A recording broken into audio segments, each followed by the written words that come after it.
What's the most common postural problems that you've observed?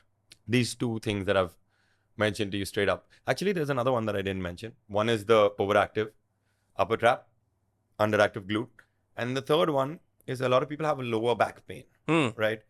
Where they don't know why it is. And they think that my lower back both weak hai. And that couldn't be further away from the truth. Usually, wherever you have pain in your body, the issue is the neighbor or the guy opposite the street. In which case, I mean the glute or the abs that are weak, that are not doing their job. Because of which the lower back is paining. Because it's overloaded. That's 99% of the time what the case is. Don't quote me on that statistic, but that's most of the time that's what the case is. Another postural thing that I notice a lot of people do is, in order to stand straight, instead of just putting their shoulder blade back and keeping the spine neutral, what they do is they pop their sternum out. And the tailbone and the sternum sort of dance together. So they pop their sternum out like that, and the tailbone pops out also. So now their spine is, their lower back is overloaded, right? The abs are in a stretched position, right? In an extended position, and the spine is compressed. The lower lumbar is compressed. Correct. Right? And by virtue of which they're overloading their lower back in general. And if you get your body into that position, you'll notice your glutes will start to fire less. Your abs will over time get weaker. So it sort of becomes like a chicken and the egg thing. You're doing it to stand straight, and then they're making these muscles weaker. And then it's more of an effort to stand straight. And then your lower back starts to hurt.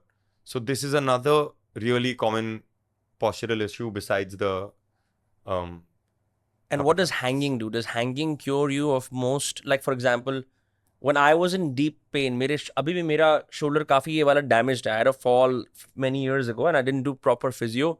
It just remained. Like this is the most problematic area of my body as far as I'm concerned. What I found is over time, if I hang, I feel some pain here as I hang. But largely, it completely kills that sensation of pain या फिर damage या एक ये भारीपन यहाँ पे for a few seconds or sometimes a few minutes, depending on how long I hang. See, also that's I wouldn't suggest it for an injury till you know the nature of the injury. Because sometimes it could be beneficial in a certain term. It could be, in certain cases, it could be beneficial. In certain cases, it could not be what you want to be doing because you're aggravating it. But in general, hanging decompresses the body, decompresses the spine. By design, we're meant to hang. You know? So everyone should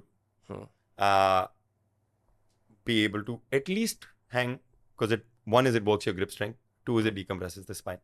But yeah, as an injury thing, if you have injured shoulders, I'd be like, get it looked at and figure out whether hanging, if you're ready to. Eventually you must, but if you're ready to, while the pain is acute, you might not necessarily want to. But in general, everyone should be able to hang. You should be able to squat. You should be able to do a push-up. If you can't do these, you are at a risk of mortality. I just believe that the body by design, I believe so also, but I believe that the body by design should be able to do this much.